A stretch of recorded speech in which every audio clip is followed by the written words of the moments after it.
Η ζωή στο βουνό είναι πολύ όμορφη με τους δικούς της ρυθμούς. Πολλές φορές όμως μπορεί να ξεμείνεις από βασικές προμήθειες. Για παράδειγμα, ψωμί. Με αφορμή λοιπόν μια τέτοια περίπτωση, θα σας δείξουμε πώς μπορείτε να φτιάξετε ψωμί στο σπίτι σας. Πάμε λοιπόν να το δούμε.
Λοιπόν παιδιά, τώρα θα ανάψουμε το φούρνο.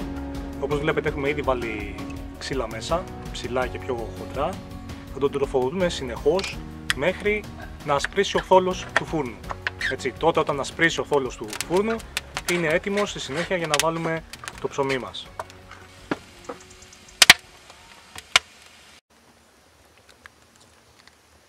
Είμαστε σχεδόν έτοιμοι.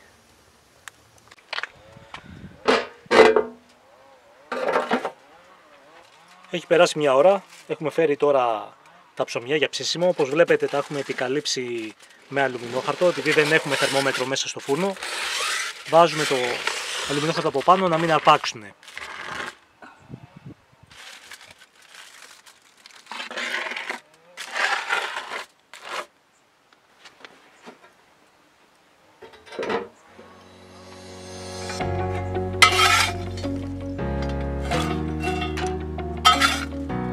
Σε μισή ώρα θα ρίξουμε μια ματιά να δούμε πώς έχουνε και περίπου σε μια ώρα θα τα βγάλουμε το ψωμί από το φούρνο. Έχει περάσει μισή ώρα, παιδιά. Θα ρίξουμε μια ματιά να δούμε πώς βρισκόμαστε, πού βρισκόμαστε. Πολύ ωραία. Βλέπετε τι μορφή έχει το ψωμάκι. Θέλει όμως άλλη μισή ώρα. Το ξαναβάλουμε μέσα. Και το βλέπουμε πάλι από ένα μισάωρο.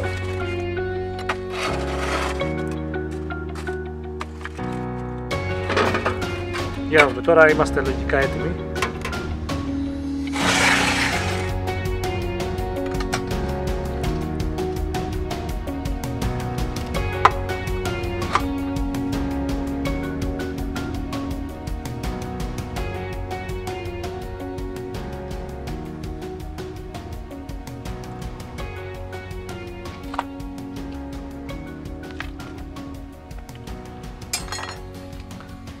Θα τα αφήσουμε λιγάκι να κάτσουνε, να κρυώσει λίγο ψωμί και μετά θα το κόψουμε, να το δούμε.